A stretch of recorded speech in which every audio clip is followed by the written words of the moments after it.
السلام علیکم ورحمۃ اللہ وبرکاتہ۔ الحمدللہ والصلاة والسلام علی من لا نبی بعد، اما بعد، اعوذ باللہ السمیع العلیم من الشیطان الرجیم،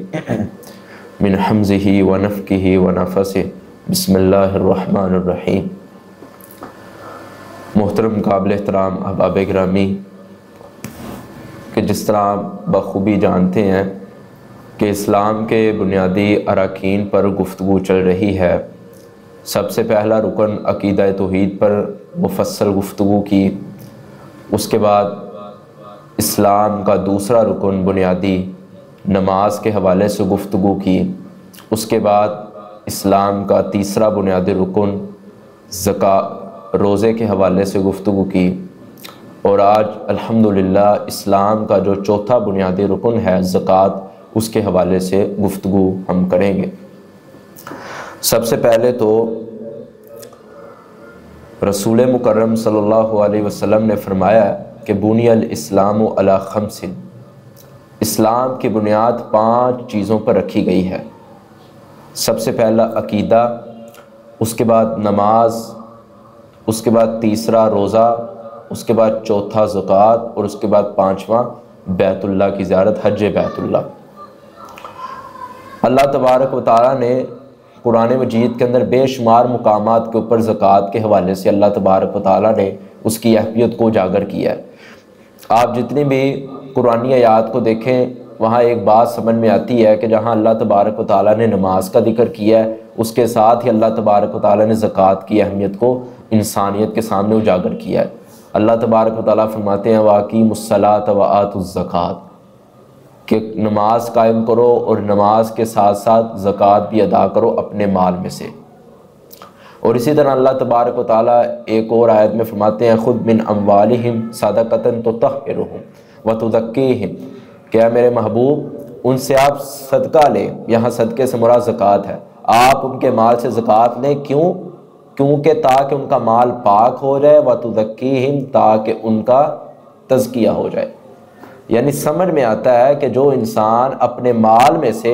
اللہ تبارک و تعالیٰ کا حصہ نکالتا ہے، زکوٰۃ ادا کرتا ہے، گویا اس کا مال پاک ہو جاتا ہے۔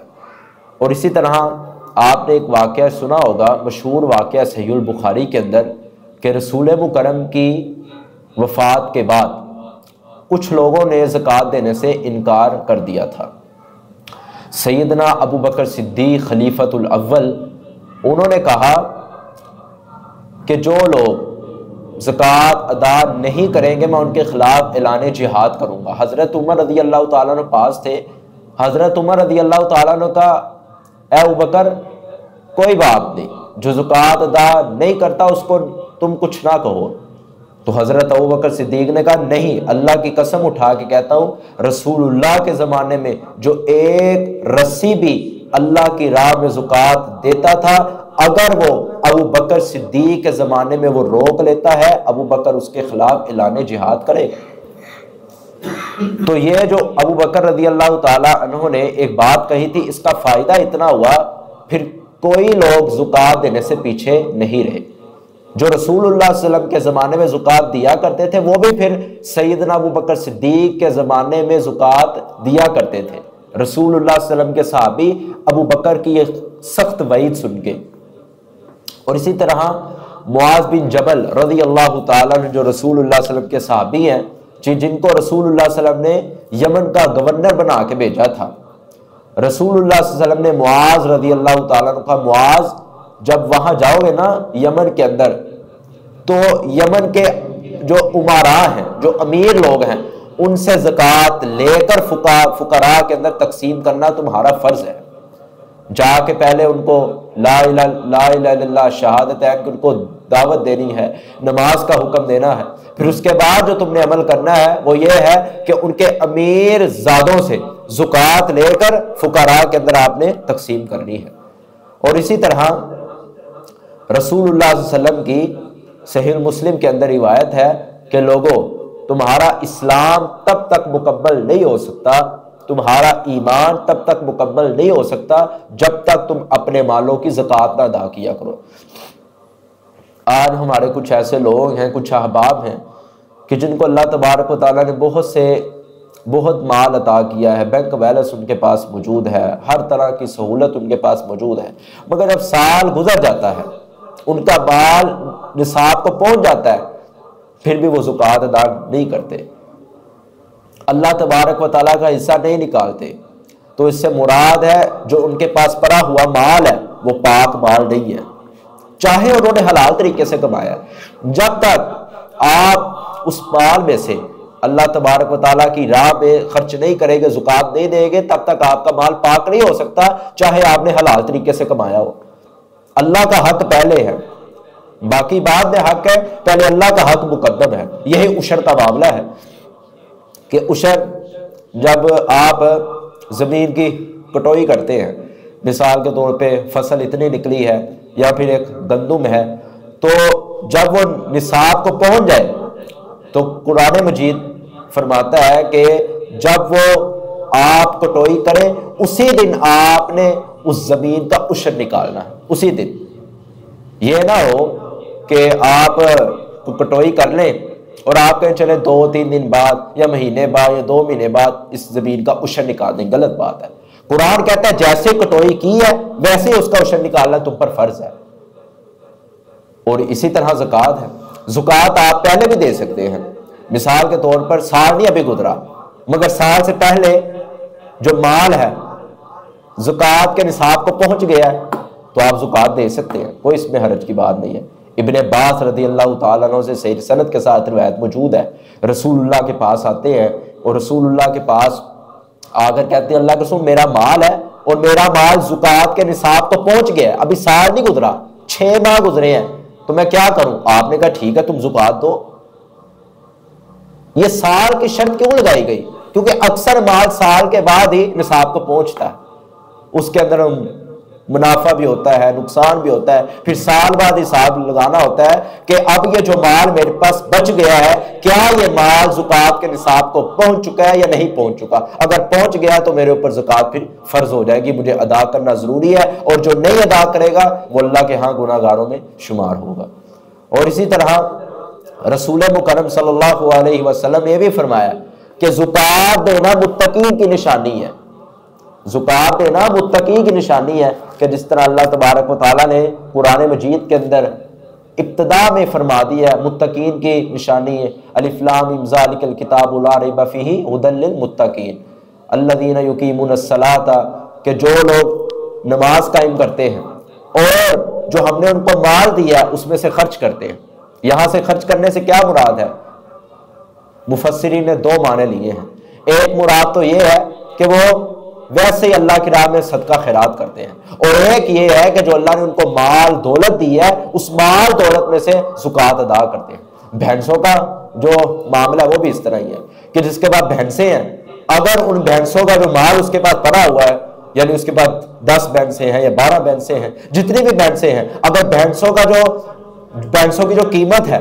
اگر زکوٰۃ کے نصاب کو پہنچ جاتی ہے تو اس بھینسیں والوں کو بھی زکوٰۃ دینا ضروری ہے، فرض ہے۔ مگر کچھ ایسا نہیں کرتے، جنہوں نے بھینسیں رکھی ہیں وہ زکوٰۃ نہیں دیتے، اکثر ایسے ہے، ان کا مال پاک نہیں ہے۔ اگر بھینس رکھی ہے، گائیں رکھی ہیں یا بکریاں رکھی ہیں یا اونٹ رکھے ہیں یا بیل، جو بھی آپ نے مال رکھا ہوا ہے،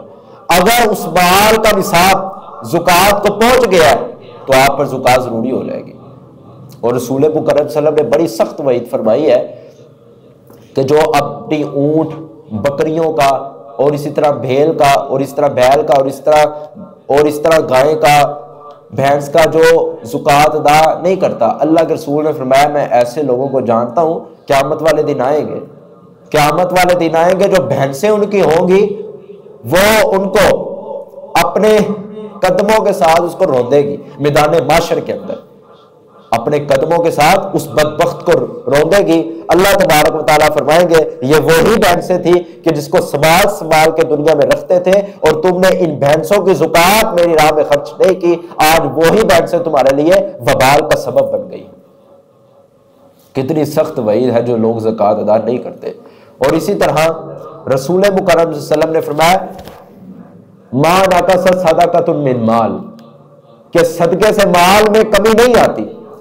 اب اگر لوگ کہیں کہ صدقے سے مال میں کمی آ جاتی ہے، ان کی بات، ایک طرف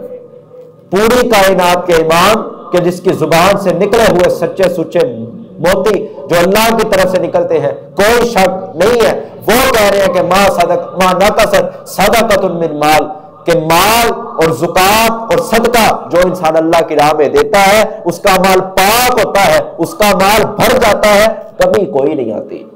آج کا کوئی اگر انسان سوچے کہ میرے پاس اتنا مال ہے یار، اگر میں اس مال میں سے زکات دے دوں گا میرا مال تو تھڑ جائے گا،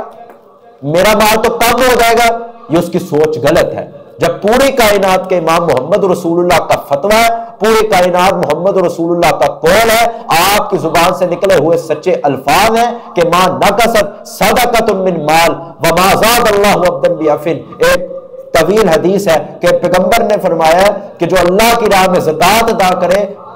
اس کے مال میں سے اللہ کمی نہیں کرتا بلکہ بڑھا چڑھا کر اس کو واپس کرتا ہے، دنیا کے اندر بھی اور کل قیامت کے دن بھی اس کو بڑھا چڑھا کے اللہ قرض حسنہ عطا فرمائے گا۔ اور جو قرض حسنہ ہے اس کے دو معنی کیے گئے ہیں مفسرین نے۔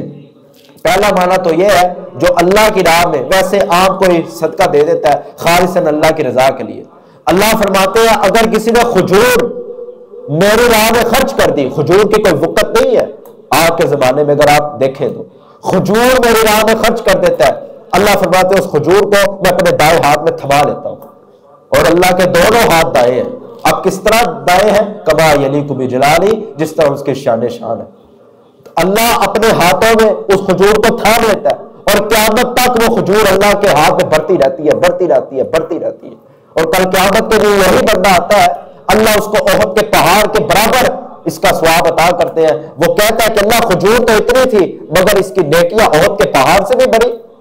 فرمایا یہ خالصاً لوجہ اللہ، تمہارے نیت پہ ڈیپینڈ تھی، تم نے میری خالصاً رضا حاصل کرنے کے لیے ایک کھجور کہ جس کو دنیا کوئی وقت اور اہمیت کی نگاہ سے نہیں دیکھتی، تم نے وہ کھجور میری راہ میں صدقہ کیا تھا، وہ کھجور میں نے اپنے ہاتھوں میں لی، قیامت تک وہ بڑھتی چلے گی، بڑھتی چلے گی، آج وہی کھجور تمہارے لیے نجات کا سبب بن گئی۔ دیکھیں آپ، ایک کھجور، دو تین کھجوروں کی بات نہیں ہے، ایک کھجور، ایک کھجور جو اللہ کی راہ میں صدقہ کر دے، خیرات کر دے، اس کا اجر کتنا ہے کہ اللہ ایک کھجور کے بدلے احد کے پہاڑ جتنا ثواب، اور جو اپنے مال میں سے زکات ادا کرے اس کا کتنا اجر ہوگا۔ اور اسی طرح اللہ کے رسول صلی اللہ علیہ وسلم کے سینہ اطہر پہ اللہ تبارک و تعالیٰ نے قرآن مجید کی ایک اور آیت مبارکہ کو نازل فرمایا، وَمَا أَنفَقْتُم مِّن شَيْءٍ فَهُوَ يُخْلِفُهُ، کیا میرے محبوب جو لوگ ہم نے ان کو مال دیا ہے اس میں سے خرچ کرتے ہیں، فَهُوَ يُخْلِفُهُ، ہم کل قیامت کے دن ان کو بڑھا چڑھا کر واپس کریں گے۔ اللہ کسی کا حق اپنے پاس نہیں رکھتا، چاہے وہ دنیا میں دے دے چاہے وہ آخرت میں دے دے، یا چاہے دنیا میں بھی دے اور آخرت میں بھی دے، یہ تو اللہ کی رحمت کی ایک وسعت ہے۔ وَهُوَ خَيْرُ الرَّازِقِينَ، اور وہ بہترین رزق عطا کرنے والا ہے۔ ان الرزاق، اور اسی طرح رسول مکرم صلی اللہ علیہ وسلم نے فرمایا کہ جو لوگ اللہ کے راہ میں مال خرچ کرتے ہیں اللہ تبارک و تعالیٰ ان کے ساتھ اتنی محبت کرتا ہے، اس قدر محبت کرتا ہے کہ اللہ اگر ان پر غضبناک بھی ہو، غصہ بھی ہو، اللہ اس صدقے کی وجہ سے اپنے غصے کو بھی اس بندے پہ ختم کر دیتے ہیں۔ جس طرح مشہور روایت ہے کہ رسول مکرم صلی اللہ علیہ وسلم نے فرمایا ہے کہ ان صدقۃ لا تطفئ غضب الرب، کہ صدقہ اللہ کے غضب کو مٹا دیتا ہے، ختم کر دیتا ہے۔ اور اسی طرح رسول مکرم نے فرمایا کہ جو اللہ کی راہ میں صدقہ دے، زکات دے، اللہ تبارک و تعالیٰ آنے والی مشکل کو بھی ٹال دیتا ہے۔ اس کو پتہ ہی نہیں ہوتا کہ میرے آنے والی مشکل کون سی ہے، مگر اللہ تبارک و تعالیٰ اس صدقے کی وجہ سے، اس مال جو اس نے زکات ادا کی ہے اس کی بدولت سے اللہ آنے والی بلاؤں کو، آزمائشوں کو، مشکلات کو ٹال دیتا ہے اپنی رحمت کے ساتھ۔ اور اسی طرح رسول مکرم صلی اللہ علیہ وسلم نے فرمایا، اپنے صحابہ کو حکم دیا کرتے تھے کہ جس طرح میں نے پچھلے کلاس کے اندر بھی ایک روایت بیان کی تھی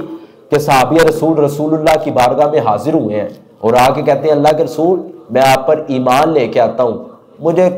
چند چیزیں بتا دیں کہ جن میں عمل کروں میں جنت میں چلا جاؤں۔ رسول اللہ صلی اللہ علیہ وسلم نے اس کو چند چیزیں بتائی، اسلام کے بنیادی اراکین بتائے، فرمایا عقیدہ درست کرو، نماز ادا کیا کرو، حج بیت اللہ کی اگر استطاعت رکھتے ہو تو ایک مرتبہ حج بیت اللہ کی زیارت تم کر لینا، اور اس کے بعد روزے رکھو رمضان کے، اور اس کے بعد آخری حق پیغمبر نے اس کو کہا کہ اگر مال اللہ نے دیا ہے، اگر نصاب پہنچ گیا زکوٰۃ کو، تو پھر تم زکوٰۃ بھی ادا کرنا۔ اس نے کیا کہا تھا؟ اس نے کہا اللہ کے رسول آپ کی زبان سے جو الفاظ نکلے ہیں من ون، میں اسی طرح اس کو میں یاد کر لیتا ہوں اور اسی طرح میں زندگی میں عمل کروں گا۔ اللہ کے رسول صلی اللہ علیہ وسلم فرماتے ہیں اگر یہ سچ بول رہا ہے قد افلح، تو یہ فلاح پا گیا۔ اگر یہ سچ بول رہا ہے تو یہ فلاح پا گیا۔ تو کیا پھر معاملہ بنا؟ ابھی باہر ہی نکلا تو اللہ کو پیارا ہو گیا۔ رسول اللہ صلی اللہ علیہ وسلم نے فرمایا یہ جنتی شخص ہے، یہ جنتی شخص ہے۔ ابھی رسول اللہ صلی اللہ علیہ وسلم کے پاس آیا ہے، ابھی آ کر آپ صلی اللہ علیہ وسلم سے تعلیمات حاصل کر رہا ہے، اسلام ابھی تھوڑی دیر پہلے لے کے آیا ہے۔ رسول اللہ نے بتلا دیا نماز قائم کر لینا، زکوٰۃ ادا کر لینا، حج بیت اللہ کی زیارت کر لینا، اور اسی طرح روزے رکھ لینا، عقیدہ درست کر لینا، اگر چاہتے ہو تو اس سے اضافی کام بھی کر لینا۔ یہ 5 اصول سیکھ کر محمد رسول اللہ کی بارگاہ سے باہر نکلا ہے۔ ابھی زندگی کے اندر ان 5 اصولوں میں سے کسی ایک اصول پر بھی ابھی عمل نہیں کیا۔ نیت درست تھی، اللہ نیت کے بلبوتے اس کو جنت عطا کر دی۔ نیت انسان کی درست ہونی چاہیے۔ اگر زکوٰۃ دینے کی نیت ہے، مال اتنا اگر نہیں ہے تو اللہ تبارک و تعالیٰ اس کو ثواب ضرور دیں گے اس کی نیت کے بلبوتے۔ اگر مال ہے، اتنا وسیع مال اللہ نے دیا ہوا ہے، زکوٰۃ دینے کی نیت ہی نہیں بن رہی، ٹال مٹول کر رہا ہے۔ زکوٰۃ فقراء ہے، مساکین ہے، اللہ کی راہ میں جہاد کرنے والے ہیں، پتہ ان کو دینے ہیں، جو قرآن مجید نے 8 مصارف بیان کیے ہیں سورۃ توبہ کے اندر، اس کو پتہ ہے ان پر زکوٰۃ دینا میرے اوپر فرض ہے۔ وہ کہتے ہیں یار اس طرح ہو گیا، فلاں ہو گیا، فلاں ہو گیا، مال موجود ہے مگر ٹال مٹول کر رہا ہے۔ اللہ ٹال مٹول کی وجہ سے اس کو جہنم عطا کر سکتا ہے۔ ہم نے سمجھ لیا ہے اللہ کی رحمت کو، اور بھائیو جہاں اللہ کی رحمت بڑی وسیع ہے وہاں اللہ کے غصے کو بھی سمجھیے۔ صرف رحمت کو سمجھ لینا یہ کافی نہیں ہے۔ اللہ تبارک و تعالیٰ نے قرآن مجید کے اندر کیا فرمایا کہ میری رحمت بڑی وسیع ہے۔ کس طرح کہ نبی عبادی انی انا الغفور الرحیم، کہ میرے محبوب میرے بندوں کو خبر دیجئے میں بڑا معاف کرنے والا ہوں، بڑا رحم کرنے والا ہوں۔ ایک جگہ اللہ نے فرمایا میری رحمت کے بلبوتے یہ نہ سمجھنا کہ گناہ بھی کریں گے، اللہ کی رحمت بڑی وسیع ہے، معاف کر دے گا۔ زکوٰۃ اگر ہم نہ بھی ادا کریں گے اور وہ بڑا رب معاف کرنے والا ہے، بڑا رحم کرنے والا ہے۔ اللہ فرماتے ہیں جہاں میری رحمت کی انتہا اور رحمت کی وسعت ہے وہاں ان بدش ربک لشدید، جب بھی میں پکڑتا ہوں میری پکڑ بھی بڑی سخت ہے۔ اللہ کی پکڑ سے بھی بچیں، اللہ کی پکڑ سے خوف کھائیں۔ اللہ کی رحمت کو اگر دیکھتے ہیں تو ساتھ اللہ کی پکڑ کو بھی دیکھیں۔ یہ مومنین کی نشانی ہے کہ مومن صرف ایک بات کو محسوس نہیں کرتا، مومن صرف یہ نہیں کہتا کہ اللہ کی رحمت پر میں ایمان لے کے آتا ہوں کہ اللہ کی رحمت بڑی وسیع ہے، نہیں، اور ساتھ وہ اللہ تبارک و تعالیٰ کے عذاب سے خوف بھی کھاتا ہے کہ یار کہیں میرے سے کوئی غلطی نہ ہو جائے، کسی معاملات کے اندر، عقائد کے اندر، عبادات کے اندر کوئی ایسی غلطی کمی پیشی نہ ہو جائے کہ اللہ تبارک و تعالیٰ کل قیامت کے دن مجھے پکڑ نہ لے۔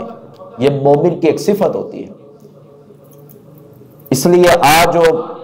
ہم نے آپ کو اسلام کے اندر جو زکوٰۃ کی اہمیت ہے اور جو زکوٰۃ کی فضیلت ہے اس کے حوالے سے گفتگو کی ہے، انشاءاللہ اگلی کلاس کے اندر ہم یہاں سے بات شروع کریں گے کہ زکوٰۃ کن لوگوں پر فرض ہے اور کن لوگوں پر فرض نہیں ہے۔ اللہ تبارک و تعالیٰ سے دعا ہے کہ اللہ تبارک و تعالیٰ جو سنایا اللہ کما حق ہو اس پر عمل کرنے کی توفیق عطا فرمائے۔ اقول قولی ھذا استغفر اللہ لی ولکم وآخر دعوانا الحمد للہ رب العالمین۔